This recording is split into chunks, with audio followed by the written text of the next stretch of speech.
Now it's going to sound really simplified, but people were mostly speaking about HVAC and light bulbs. And I was looking at the data and I was like, well, half of the emission is from materials.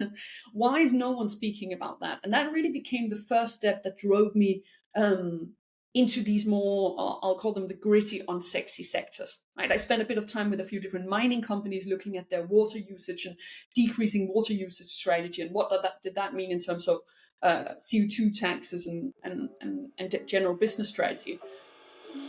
Welcome back to the CleanTechies podcast, where we interview the top climate founders and VCs to get their best advice for you. In this episode, Silas and I chat with Leise Sanderson, founder and CEO of Pathways. Pathways is an AI platform that simplifies environmental impact analysis for the materials and manufacturing supply chain. I'm a built environment junkie, so this was really fun.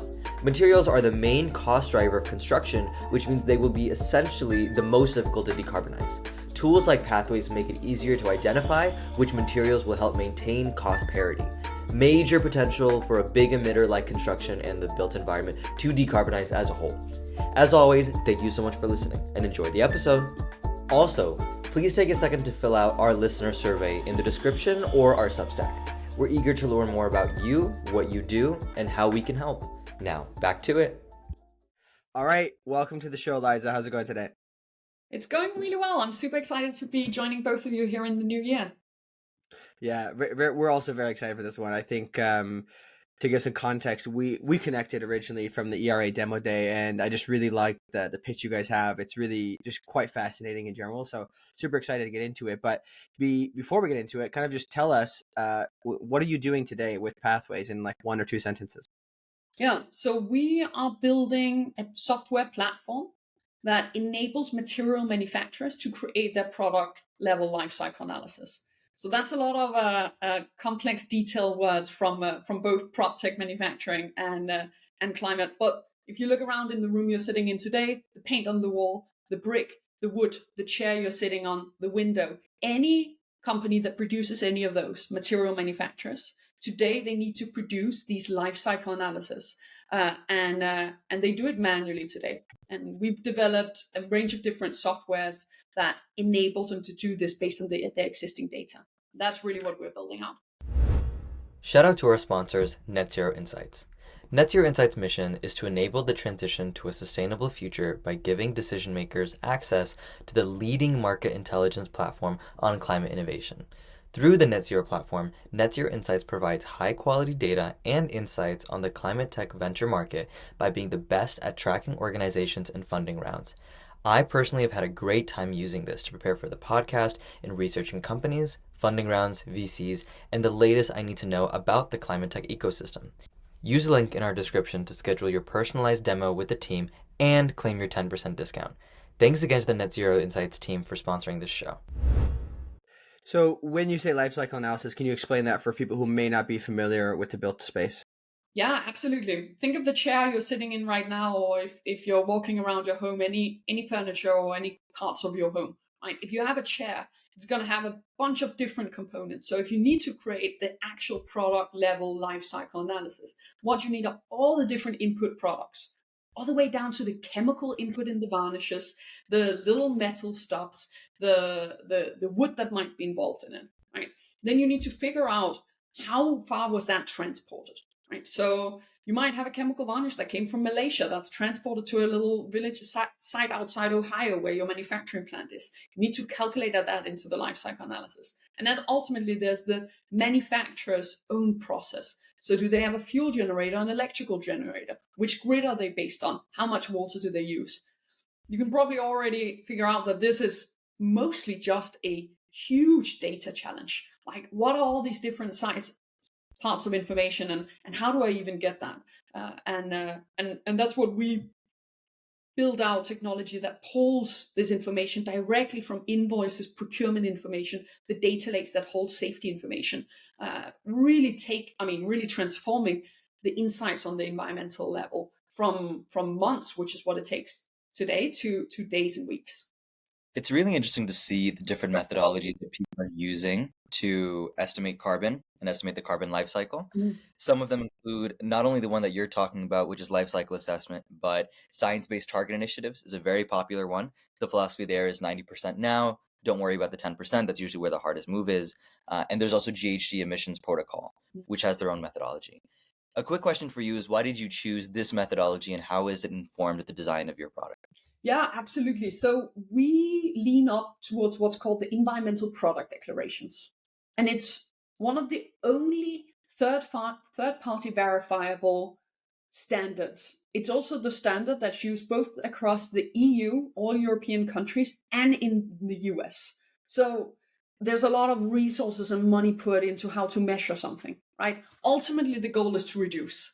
Right? That's what the climate challenge is. But the environmental product declaration and the underlying life cycle analysis at a product level doesn't just include global warming pressure, but a range of other biodiversity factors, which we think is super important, right? While carbon is king today, nature and the biodiversity loss is an incredibly important part of this challenge. So having a super standardized, third-party verifiable methodology that expands not outside carbon was really the three parts that were most important to us.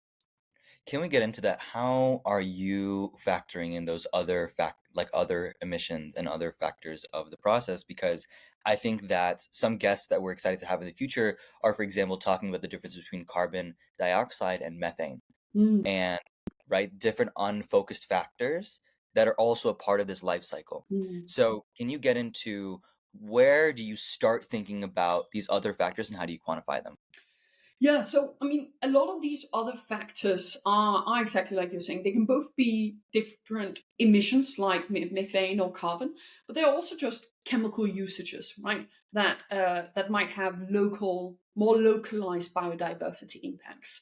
And because we're looking at building products, there's a lot of chemicals involved. I mean, it's kind of like the secret that people don't speak about because why? We can't really see it, right? You don't look at your wall and you think chemicals. And chemicals are wonderful. I mean, they allow our walls to be durable. When we think about something like wood poles, which is a great product, replaces a lot of steel, that's coated in a range of chemicals so it doesn't burn. Well, those chemicals also have biodiversity and emission impacts.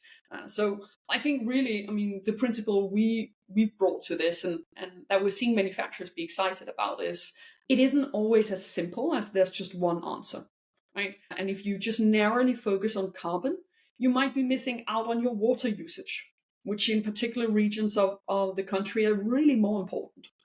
So that's kind of the part here. The other part is just the EPD framework has a range of factors, and again, we are not out here to reinvent a scientific framework. There are brilliant academics who do that every single day. What we're here to do is make sure that as many manufacturers as possible have the power to actually reduce their climate footprint. Hey guys, sorry for the interruption. I just need a few seconds because Somil and I have two quick favors to ask. Putting out the show each week takes about 15 to 20 hours between us, so it's a lot of effort, and it would mean the world to us if you would leave a review and mention your favorite episode. Secondly, if you're not already, go over and subscribe to the podcast on Substack. The content is free, but if you like hanging out with us each week, maybe we're even the kind of guys you'd like to buy a coffee for on occasion, consider becoming a paid subscriber.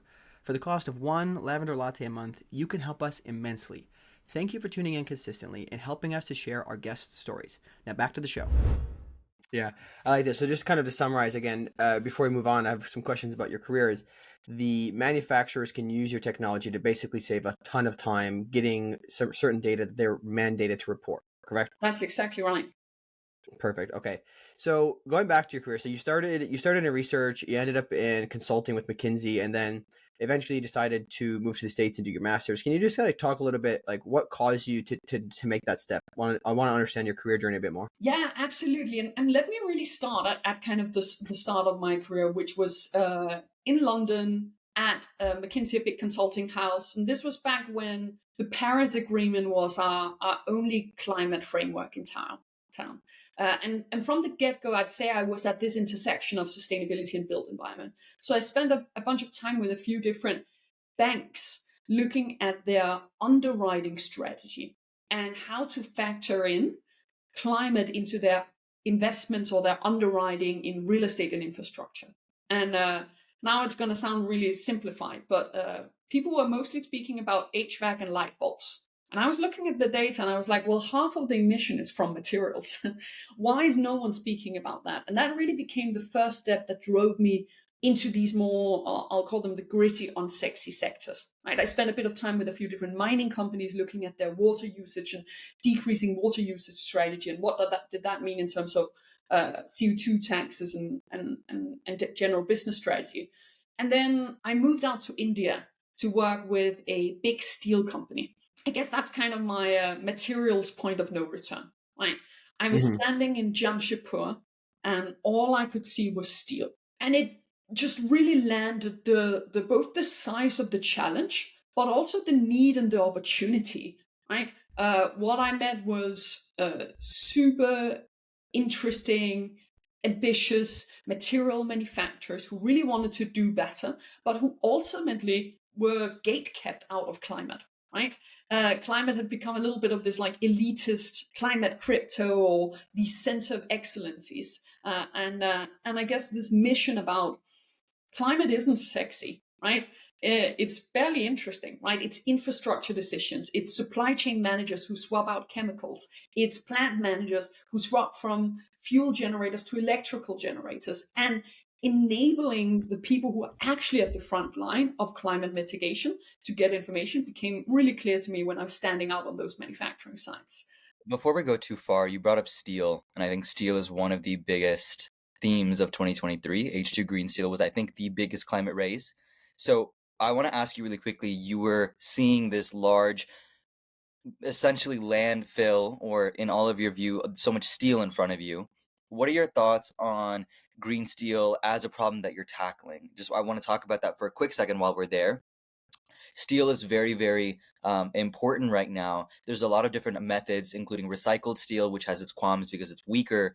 DRI, which is direct reduced iron steel, which, of course, as you know, like I'm really passionate about the built environment. That has more potential, but it's very nascent. So just your thoughts on there. Was it the potential of its steel? Was it something you saw? What actually about that got you catalyzed? Yeah, I mean, I think first of all, I'm by no means a steel expert, right? And there are people who are deep in whether it be electric arc furnace, the shares of recycled steel, how you can use it, the construction structure, the strength of it. But what really hit me, I guess, living out in India were two different parts, right? The first is a lot of these products are phenomenal products that enable a lot of people to get safe, good infrastructure and housing, right? The next 30 years are going to be our biggest global urban expansion. I mean, we're going to build more the next 30 years than we ever have in human history. And everyone deserves good, safe housing and good, safe infrastructure, particularly as climate change is increasing and adaptation and actually building out better infrastructure is becoming key. And I think what I saw was there's a lot of these materials that get, I'll say, kind of quote unquote vilified if you look at the news cycle. But the reality is you can transport steel very easily. You can build out structures. And when you stand kind of outside somewhere like Mumbai and you're looking at what housing stock is needed, steel is certainly part of the solution. So that's kind of one angle, right? Then the other angle is, well, urban environment is already 40% of global emission. As we electrify, materials themselves are going to be the single biggest contributor to biodiversity loss and climate change. So putting in efforts and resources to develop and expand production methods, supply chains, combination choices for some of these core materials, I think is really important. And I'm super excited by everything I'm seeing, whether that be kind of, some of Heidelberg's work with lower carbon cement, steel alternatives or recycled steel inputs. I mean, we need new materials as well, and a lot of the new material innovation is phenomenal, but there's just not a silver bullet when it comes to construction. Resonate with that. And I think I'm hearing that. in what you're saying. So thank you No, for that. you're totally. I mean, that's really at the core of it, right? When we talk about materials and wood and steel and cement and glass, right? They're the components that build up a house. So I'm Danish by a background. I like to make Lego analogies. I mean, a house is the sum of the bricks, right? That's the same if we want to decarbonize the actual materials. You've got to start at the brick level. But once you sum up all those bricks, those become homes, right? They become the offices we work in, the spaces we feel safe, and people deserve access to them. Hmm. Yeah, this is really interesting. I like this. So going back to when you decided to do your master's, right? When you made that decision, were you planning to build a company? Like, why did you decide to do that rather than try to get another job in something else where you can make an impact? Like, tell us more about that. Yeah, so between working in consulting, I actually had a step in between. So I knew I wanted to start building things. So I joined a social enterprise in the recycling space, in the material recycling space, also out in Southeast Asia, in Indonesia, and helped scale up a team from around 8 people to 30 people, and I just loved it. Right, I think that there is something about the opportunity to build new companies, solutions that work for people and work for companies, that just frankly was just like super exciting for me personally. And but I also knew that it wasn't something I wanted to do alone. Right, I wanted to find a co-founder, and I wanted time to really iterate and speak with potential customers before just jumping in and kind of coming up with ideas. Right, I think this whole thing about you come up with an idea, right? It doesn't exist. Like you listen to enough pain points and you listen to your customers, and that's how you develop what your product and your solution is. So that's really what brought me to the US and to do a master's. It was wanting that space and time to really explore and test and make sure that my next steps in my career were where I could add the most value personally. And did you specifically choose the area you went to because of your interest in the built environment? Because I mean, Boston is pretty well known for a lot of deep tech innovation. Was that intentional or just kind of by happenstance?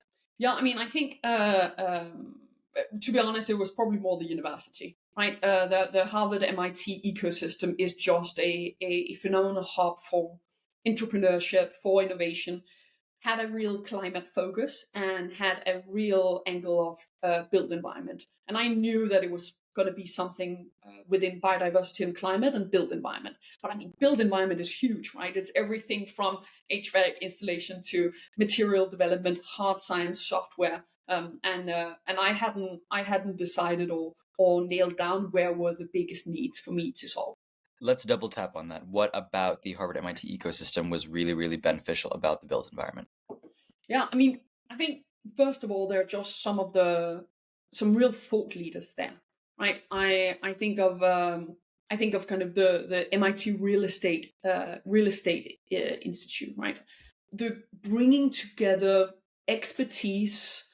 Like with the Suffolk is really closely connected, right? Bringing together expertise from construction, from material manufacturers, from real estate developers, Boston Properties just down the road, together with innovators who are trying to figure out from an academic perspective, how do we actually deal with some of those challenges. And I think, I mean, a lot of these things happen in osmosis, right?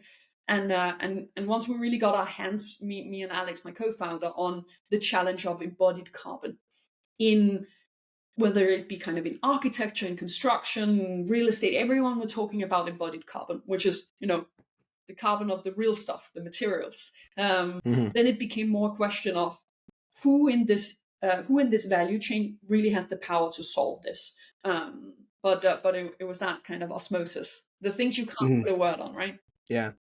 So this is, the story of people coming to build companies is like people underestimate how difficult it is to find a co-founder to do something with. So can you just talk like very briefly about kind of meeting Alex and deciding to do this together? And then I want to get into how you came up with which idea to pursue. It's so hard to find a co-founder, right?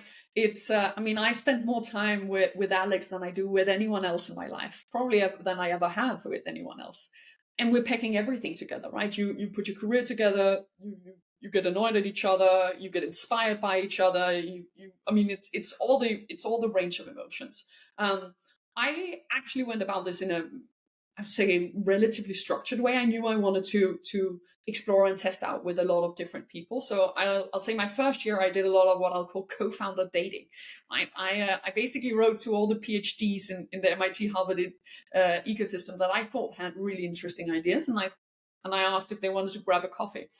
But most of them didn't want to start companies, right? Like, you need to find not just someone you match well with, but also someone who is actually willing to take the crazy jump that it is to build your own thing, right? It certainly isn't straightforward. Me and Alex ended up meeting in an MIT class at Sloan called New Enterprises. From the get-go, I think we thought there's something here. Like, we started working on this more as a project, and with 2 other people as well. Then we started, pretty slowly being like, well, this feels like there's something here. What could we make out of this? Started discussing what would it even look like to build a company together.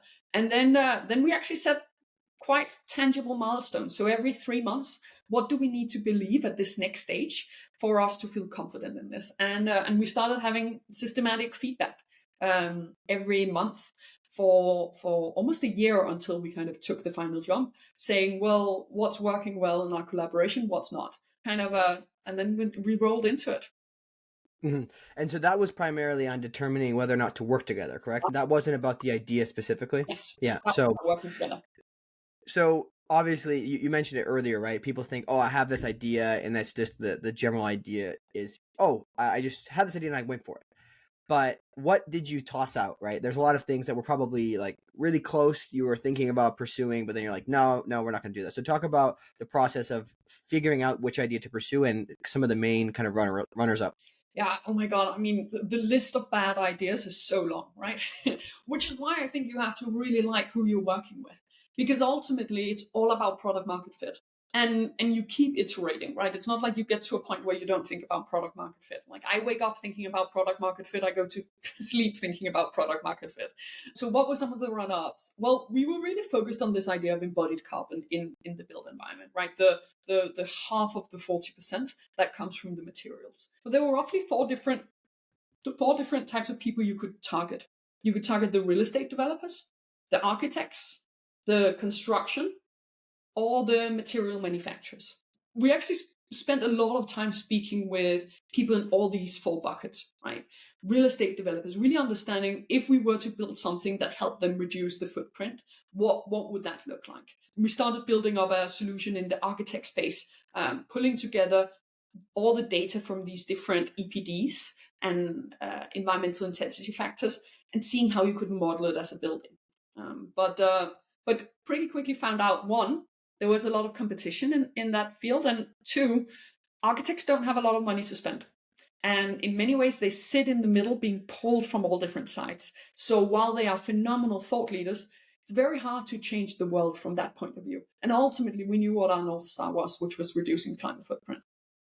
I think the architect focus is incredibly relevant, because a major barrier for the built environment is getting these newer technologies into designs that are then passed on to developers and then construction managers and things like that.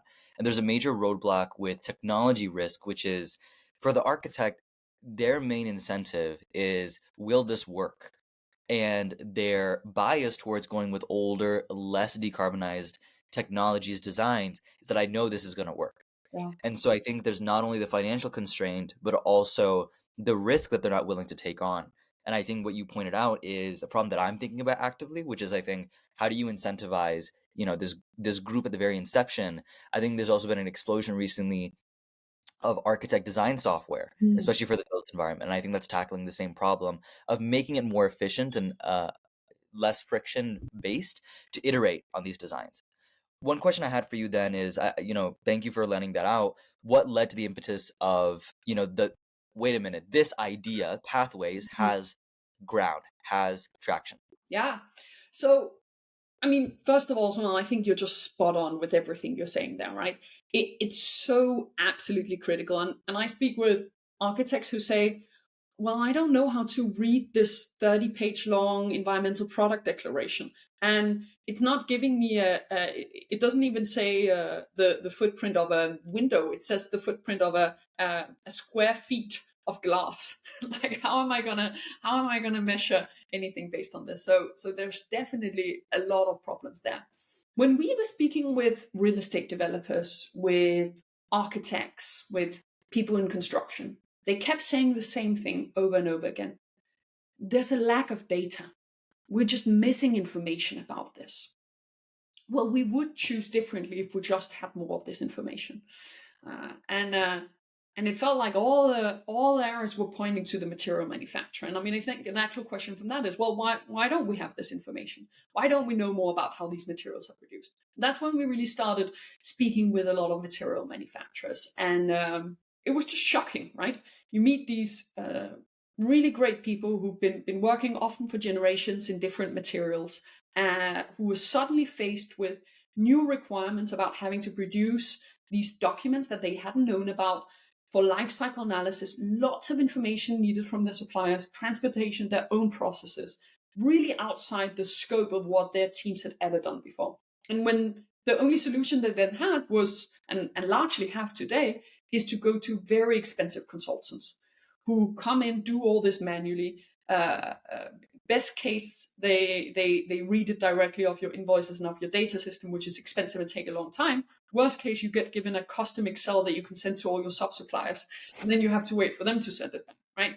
And that was just a huge pain for material manufacturers. And we knew, I mean, Alex comes from a data product background, having been at Uber, 2Chairs, Clutter, building out product and data structures. And I'd spent a long time in sustainability with this challenge. We knew this was something technology could tackle, and ultimately summing up 10,000 invoices and 15,000 rows in an Excel isn't meant to be a human task. Like that is a technology challenge, and that really became the start of Pathways. Yeah, this is great. I like that. With the one question I have is with the EPDs, is this a regulation, or is this just like a self-regulated situation that the industry has put itself into? Because I've not heard any particular news about this. Yeah, I mean, I think one of the exciting thing about the built environment, I mean, it's a good and a bad thing, is when it comes to embodied carbon, most of the regulation doesn't make the front lines of the news. Right? People just are not interested in material intensity. There is a bunch of regulation requiring EPDs, right? If you want to be bidding for any of the Inflation Reduction Act, I mean, the biggest infrastructure spend in US history, you need an EPD if you're building in something like steel or cement, right? If you want to be selling into California or any of the more progressive regulatory areas, you need these environmental product declarations. So while it's not something that makes the front pages of the news, ask a material manufacturer and they sure know what it is, because they cannot sell their products if they don't have these documents increasingly. And it's the same across the EU. It's an interesting piece of legislation that, again, isn't sexy or flashy, but it's working. Got it. Okay. And then the last major question I have is you talked a little bit about there was too much crowd. It was a crowded space with one of the ideas you had. How do you go about determining if a space is too saturated with other, similar technologies? Yeah, I mean, I think there's two different parts, right? There's like, how much value could we add here? Again, we think we're building something that's a $1 billion opportunity here, right? Because the need is so huge. But ultimately, the North Star is the climate impact we can have. And the challenge if it's a really crowded space is also you can't have the impact you actually want to have. In this space, we just haven't seen a lot of interest or innovation, right? Material manufacturers are mostly being given software that looks like something out of the 1990s. Right? I don't know who's chosen that material manufacturers don't deserve good software. Like apparently they're not allowed to have nice UX. Right? So that's just one challenge. The other part is that people don't want to work with hard pressed wood or steel or glass manufacturers, but they're lost because we love working with material manufacturers. So it is probably just back to it's less sexy and people are less interested. Yeah. Yeah, I think it's really interesting. We don't have to go into it at this point, but the topic of timing and okay, there was a lot of people who piled into the ESG tracking space, right? The ESG data tracking space, and it's just super saturated at this point. And if people would have looked around and done a little bit of research, they would have realized that before building. But if you're also too early, it's really difficult. So I think it's it's always about getting that timing right. But if you have any comments, I'd like to move on to another topic. Well, we can jump on, but it looks like Somil, you're Okay. dying to say something. No, I think I just wanted to double down on that, saying that it's not only timing with ESG. I think we can use this to segue. There's also timing on built environment. Local Law 97, some laws passed in Boston. Seattle just committed to, I think, zero emissions by 2030. There's a lot of movement in the built environment space, mainly driven by regulation. One thing I want to zoom out on is that in a recent CTVC article, which it might be like we quote them every other episode, industry actually came into the third most funded category, I believe, and then don't quote me on that, but it had some sort of historic rise.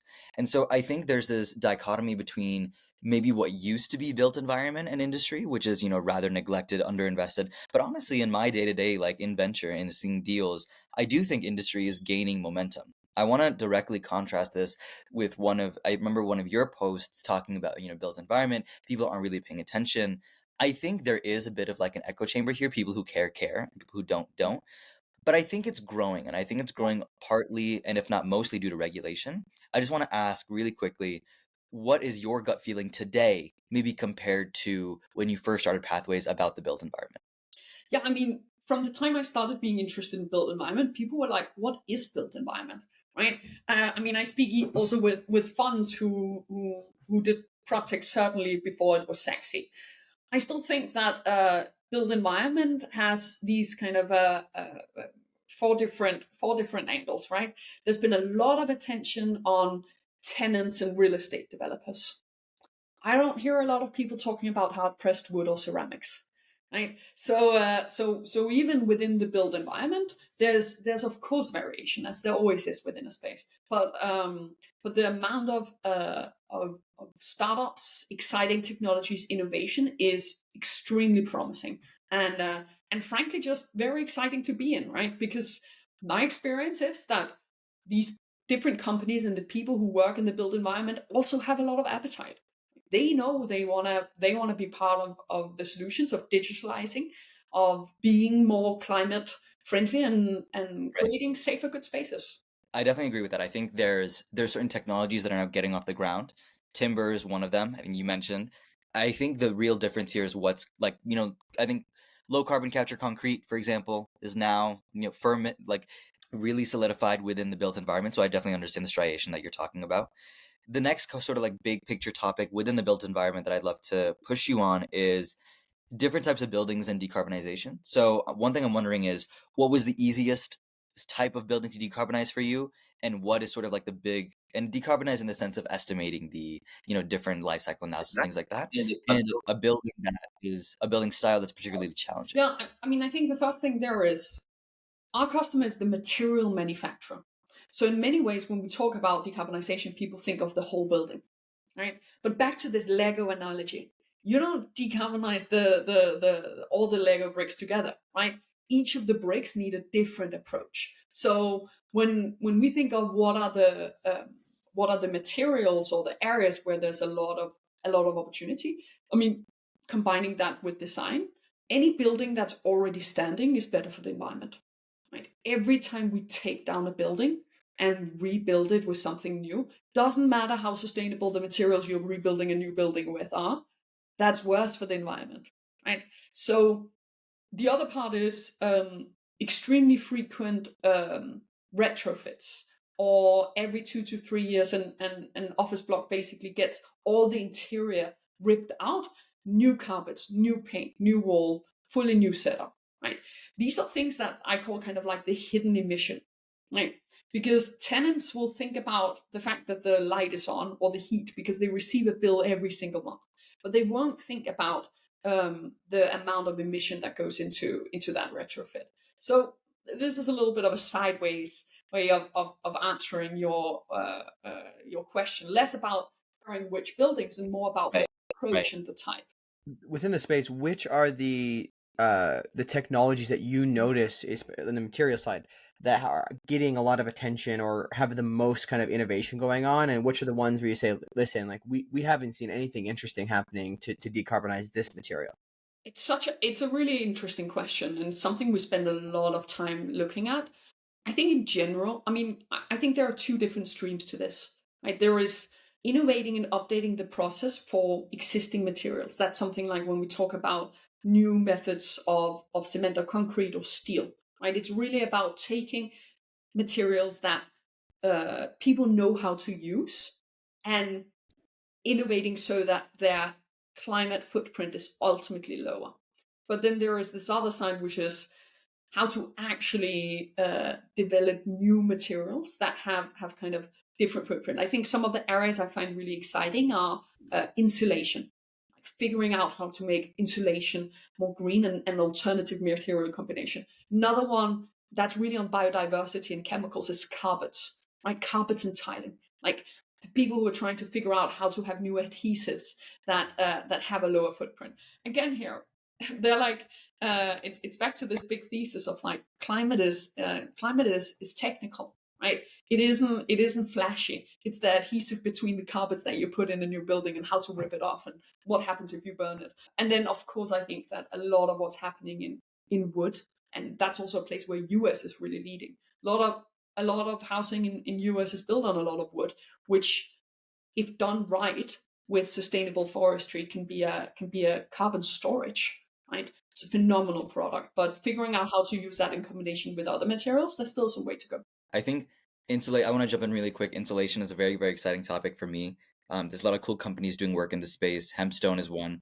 Wanda House is another, I think in Germany. A lot of bio-based insulation products. One thing I want to ask is on that, you talked about a lot of things that are cool, maybe getting more attention, should be getting more attention. Do you think more people care about this now than they did when you started? And if so, why? And if not, why not? I think in the industry in general, there's been an awakening of we have power, we can do something about this, right? So it's always a question of like, which people do you need to care, right? It's really hard for everyday consumers to have impact on how the carpet adhesives in their office building is made, right? So the people you need to care are the industry groups, the companies that kind of are leading in the spaces. And I think that is an area where regulation has been incredibly powerful, like actually requiring some of these environmental product declarations, building transparency, the work Stacey Smetler has done with EC3. I mean, just driving transparency so that companies can compare themselves to each other, seeing, oh, damn, my product underperforms by 20%. Why is that the case? I think these moves are things that have left people caring more. But I also do think that there's something about, I call it like democratizing the access to climate, right? But this idea that climate is a real thing, that material manufacturers, that people out on the manufacturing floor can do something about, right? It isn't an ivory tower. It's really, they're the ones who have the power to make the change. And I think that's still a challenge, like speaking with people and reminding them that they are the ones who can make the differences, and building software and products with them as the core user, because they are really the people who can decarbonize heavy industry. This is maybe just a bit of speculation, but I kind of wonder if part of the reason why there's a lack of interest is because I come from a state where there's a ton of manufacturing. Right? The Midwest manufactures a lot of things generally, right?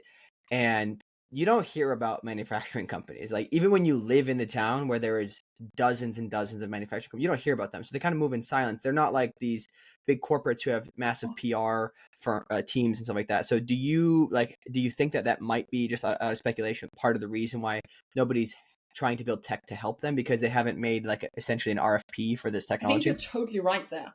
I mean, one of our first customers is a $3 billion hard pressed wood manufacturer, right? That very few people know about. They make 1 million utility poles a year. They're really innovating on a lot of things within this space, and we're helping them do it. But they have a hard time even attracting talent, getting people who can solve these problems and and I think you're right, Silas. I mean, why do people not pay attention to this, right? It is because it's maybe seen as boring and unsexy. That's good for us. We think they're sexy and interesting. So, but I think there's a lot of opportunity to Yeah. develop tech in these fields. I was gonna say earlier, yeah, you had mentioned that it's not a sexy industry, but like if you're an innovation junkie like myself, it's super Same. interesting. I love this like deep science because that's the whole like that's kind of the main reason why I'm super became super interested in climate is because it required everything to that was my first thought was the everything we use, the materials, the hard materials have to be reinvented from a chemistry perspective, right? It probably goes back to when I was like 12 or something. There was this guy who was a chemist and kind of explained and opened my mind to that. I was just like really fascinated by it. But kind of going, I want to get some more details about the company. So you know the technology, we understand what it does. You help them save time, you help them save money by getting this EPD data. And I want to understand just like high level summary, like how does it work? What does it look like for implementation? How long does it take, etc.? Just walk us Yeah, through that process. absolutely. So let's get back to these three different sources of data we need: the supplier information, the transportation information, and then your actual manufacturing process.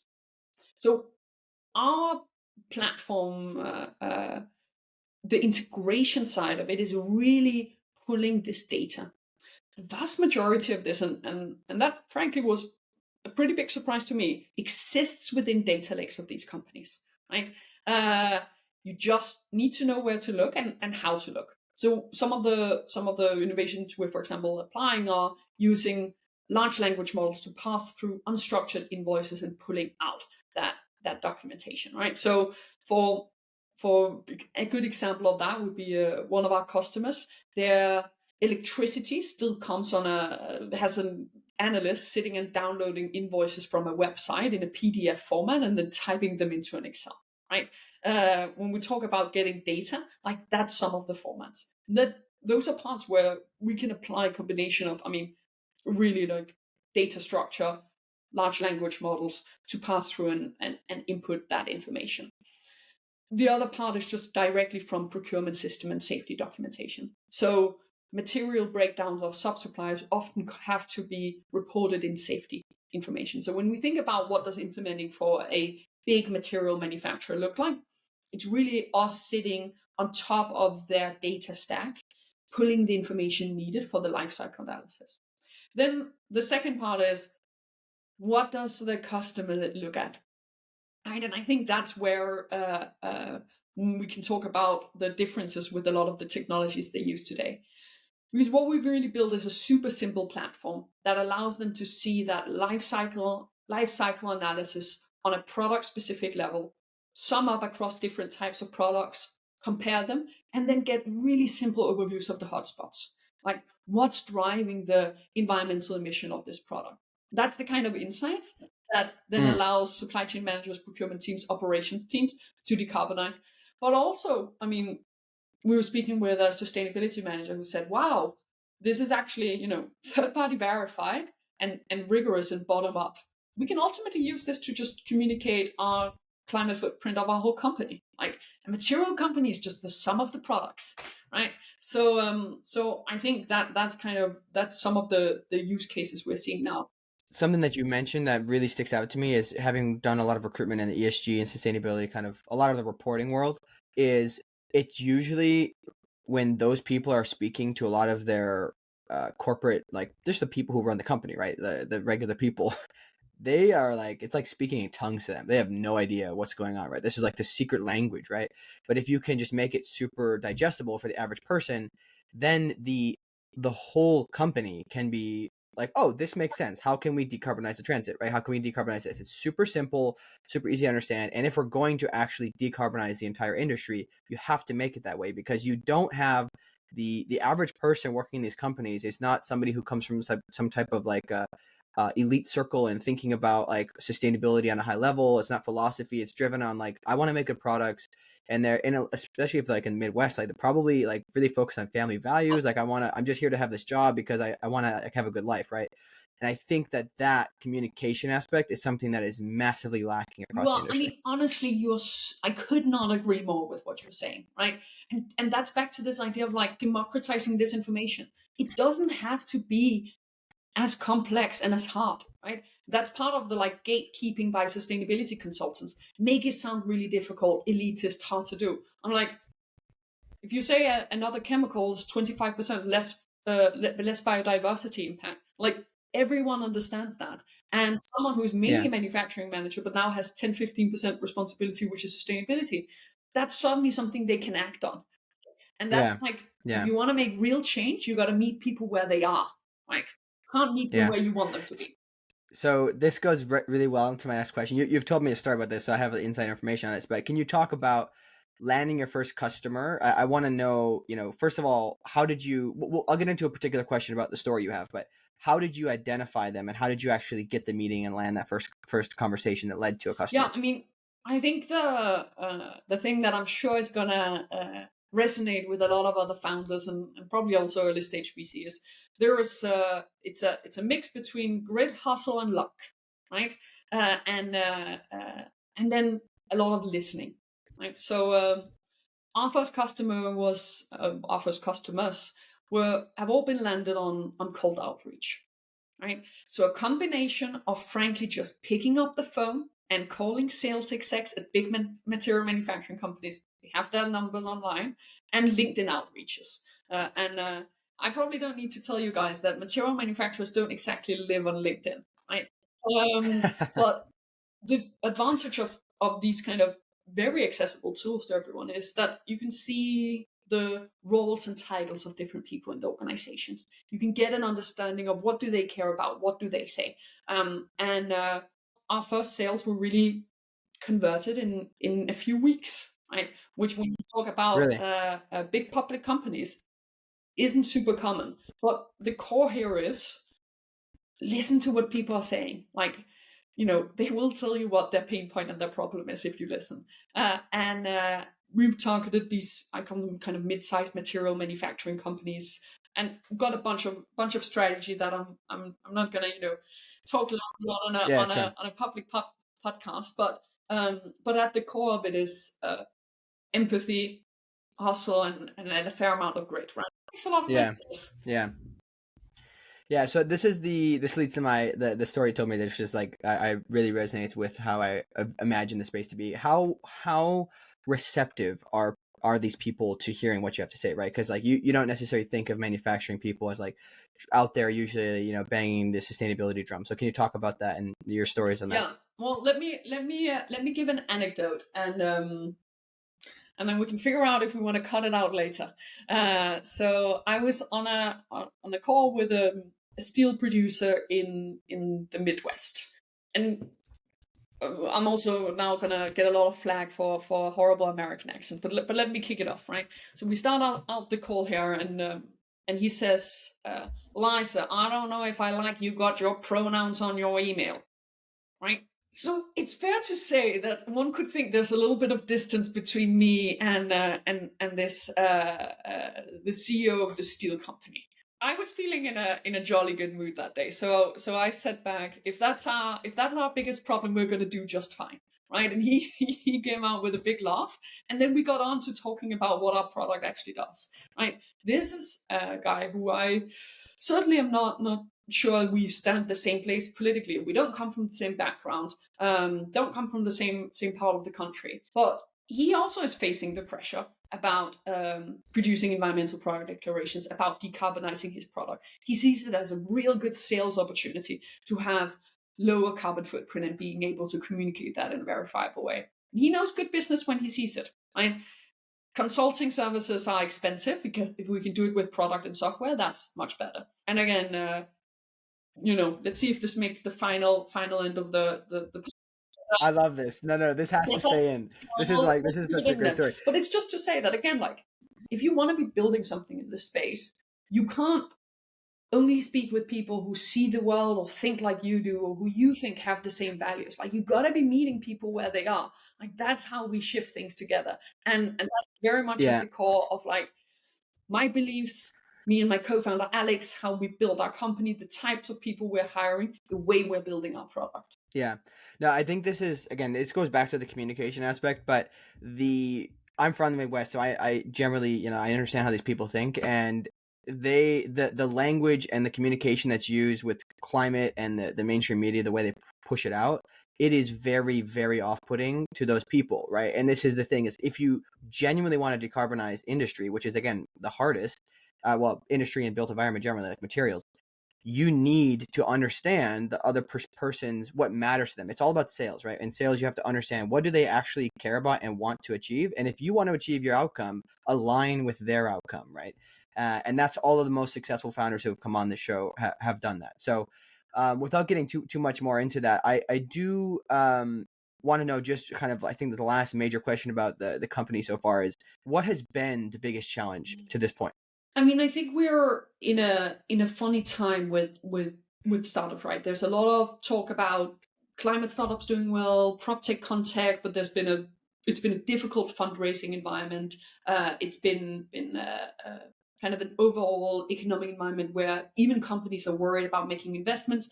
There's a lot of political discussion about, well, what's going to happen at kind of big with big elections coming up. In many ways, we're sheltered from it because a lot of the regulation that impacts us is much more local and is also much more entrenched already. But I think holding constant throughout all of that if you're really listening to what's the pain point of your customer and you're building good products for them, you can weather all those different things, right? And then both me and my co-founder are first-time founders, right? Which means that we wake up every day and make like 10 different mistakes, and most things we don't know. And leaning on good advisors, but also knowing that it's been done before a lot of times. So why shouldn't we be able to do it? Yeah, and kudos to you. I think part of being at the pre-seed stage, the early seed stage, is not only finding a problem and validating it, but finding people who are willing to invest in your belief in the problem. So one thing I want to transition to before we end the episode is, for the audience right now at the time of recording, this has not gone live. It will be by the time that this episode goes live. So I don't think we're spoiling anything.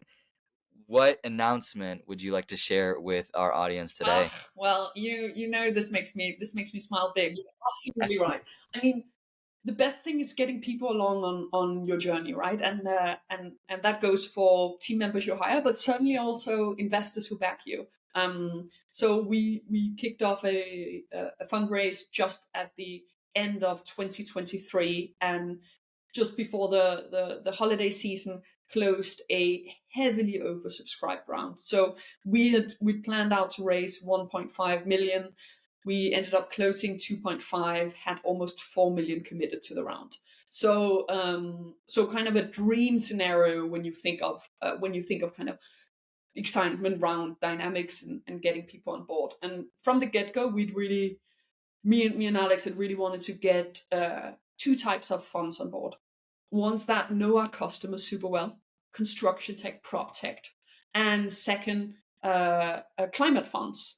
And our round is led by Sakura and Pi Labs, a US-based construction and prop tech fund, and a London-based prop tech fund, which is great because it gives us that European footprint. And let's be honest, Northern Europe, a lot of innovations are happening. So it's just a great place to be.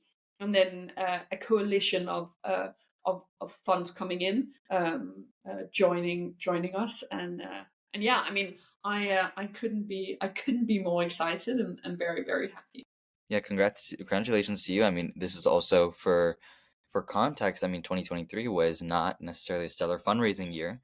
There's a lot of concerns about capital going in. I will say I think people are more optimistic about the pre-seed and seed stages, but I still think hats off to you to be able to do that, given the kinds of headwinds we're seeing within the market. One of the things I want to ask is, for your round, we were talking about this leading up to the show, and you're being very humble about it. You had a very oversubscribed round. So what do you think really attracted multiple people, not just a couple people that believe in your vision? There's clearly something broader reaching about what you're doing. And what do you think that is? Yeah, I mean, I think that there's a few different things, right? I think the first is really knowing the customers you speak with, right? So we already had the first couple of customers signed on even before we developed our product, paying us, right? So being able to show that what you're building is valuable enough that they want to go on board. I think the second is kind of like more of a fundraising tip, right? A lot of this is also quantity, right? We ended up having 7 funds join this round with 2 big checks and then a range of kind of smaller positions, but spoke with probably 60, 70 funds, right? And there are just so many venture funds out there. A lot of people kind of only know a few big flashy names that are mainly known for kind of Series A, Series B. But when you go out and you speak with a lot of different funds, you also learn a lot about which kind of funds Yeah. match your timelines, your focus. Do they have other companies in their portfolio that are actually really complementary to what you're doing? And then intros, right? I could shout out my good friends at Tangible to, I mean, so many introductions from other founders, and at least half of our round ended up coming from intros from other founders that, frankly, like me and Alex have just met by going to events, speaking with people, writing on LinkedIn, and being honest and collaborative. So that was Wow. just, I mean, that's such a nice thing. How did you navigate having an oversubscribed round? Yeah, I mean, it's, first of all, it's a huge privilege and a luxury, right? To get to be in a position that you get to kind of negotiate on allocations and who to have in. I mean, there are funds that we really like, but who also play at later stages, and where it might not make sense right now, but that doesn't mean it couldn't make sense at some point. I think the other part is chemistry and fund mix, right? Like, ultimately, these are people. I mean, it's going well right now, but it's definitely going to go bad at some point, right? It does for all startups. So who do you want on your side? Not just when things are going well, but also when you're struggling and it's difficult and there's something you can't figure out. And that really became a kind of a premise for who we brought on at this early stage. This might be like a really nuanced point and maybe not relevant, but I am curious when you mentioned that you were able to close your first sales in a couple of weeks. Like, was that part of the reason why people were so interested in it? Because I mean, a lot of times when you talk about climate tech kind of software companies, it's usually not a quick sales process. Yeah, I mean, I think being able to have customers who are willing to jump on the phone with potential investors and tell them why they love what you're doing. I mean, it's like, we all know this is all about product market fit, right? And it's, you don't nail it from day one, you keep iterating, but having customers who can echo that, and they're really partners in crime, right? I think much less of our customers as like a static sales pipeline or rows in an Excel, but much more as the people who, for the first couple of years are going to be really critical to developing the right product. And to clarify, did you say that the lead investors are construction tech investors? They're not focused on climate specifically? No, they're both prop tech content investors. So Okay, and that was really important to us. Like, this is we're building a climate solution, but we want people who really know the type of customers and the type of sales cycles and organizations we're selling into. So neither of the two leads are climate focused, but then we have a great couple of climate players on board. Yeah, I really like this point. This is something that Pale Blue Dot brought up in the past, was that they fund early stage companies, but they make sure that they're regular VC investable later on. And I really like this because a lot of companies, or there's a lot of, I guess, criticism in the market saying, oh, you can't build it. You're only building climate tech companies because there's a lot of money there, and there's just kind of, people are just, in an echo chamber. But the reality is that there's actually, like, you don't even have to be a climate tech investor to invest this, because this is a perfect example. When people say climate is not a sector, this is the example of building the technology that is not a sector, right? It is a solution that is going to make their lives easier and save them money. And it just happens to be very, very close to helping the climate issue. So I really appreciate that. I think we're pretty much at the end here. We've gone quite over our original time, which I appreciate. I did really want to ask you this. When you look back, 3 or so years, and you kind of made this decision that you wanted to build, and you decided to go into do your master's, and you look at where you are now. Just can you reflect on your initial, kind of your thoughts on this past 3 years? Did you think that you would be where you are now 3 years ago? Like, tell us a bit about that. Yeah, I mean, it's almost emotional to think about, right? It's how do you will something out of your imagination that you really want to have? And I think for me, building pathways with Alex, with a phenomenal team around me, with brilliant investors and wonderful customers is a dream and a huge privilege that I wake up every morning feeling very grateful for, even on the days when I haven't had enough sleep and there are problems on some kind of tech backend. I did a couple of things that I think of as like really critical steps that led me to where I am today. The first was trying to figure out what could I do that would expand my idea of doing things that felt impossible. Around 2.5 years ago, I was chatting with a good friend of mine, a fellow founder, about what felt truly just impossible to us. We came up with doing an Ironman. That felt really, really impossible. And the next day, we signed up for an Ironman 11 months later, last August. And I think that's one of the critical steps that I took that actually gave me the courage to be a founder, right? Like, make audacious, incredible goals, which completing something like an Ironman for me certainly was. I'd never even run half a marathon beforehand.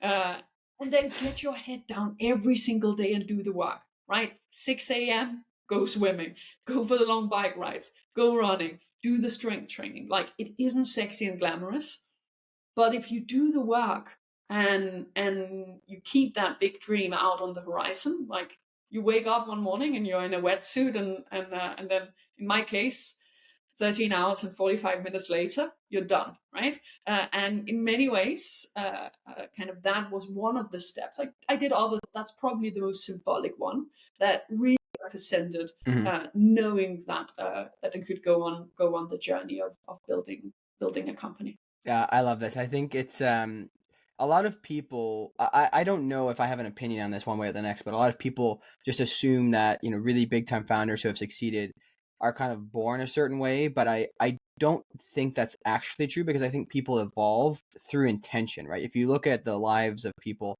maybe there's something different about them generally when they're young, but they have to figure out like, hey, I have to find ways to push myself to the next level. I think obviously one of my favorites is Steve Jobs, right? And his like early days, he was an ass, right? He wasn't like somebody who you would say like this person's maybe inspiring in a kind of a weird way, but that he had to evolve to become what he did, right? And I think that's I just really like that perspective that you were able to bring us. I think what you just said there is really inspiring, right? Which is it isn't something you're born in a certain way. It's something you choose and you work on and you put in the time and the care and the effort. And I guess, I mean, add the element that there's not that many female founders around. Like, those things certainly make me feel uncertain and worried, and you look for role models and you look for people who can help you do that. But I think you're absolutely right. It's not like people are made out of something special. It's that they make themselves become something special through intention and through care. Great. Well, on that note, I think that's a very, very great note to end on. Leise, thanks so much for coming on. Before we close, where can the people find you? You can find me at pathwaysai.co. Find me on my LinkedIn, reach out. I love chat. I can chat all day, every day about embodied carbon and everything in between. And we regularly have jobs up. We're expanding our team. We're growing. So check out our site. And thank you so much, guys. I love the platform you guys have created, everything you put out, your thoughts, your reflections. This has really been such a joyful conversation. All right, we're due for a part 2. I can't wait. It's been a pleasure. Bye.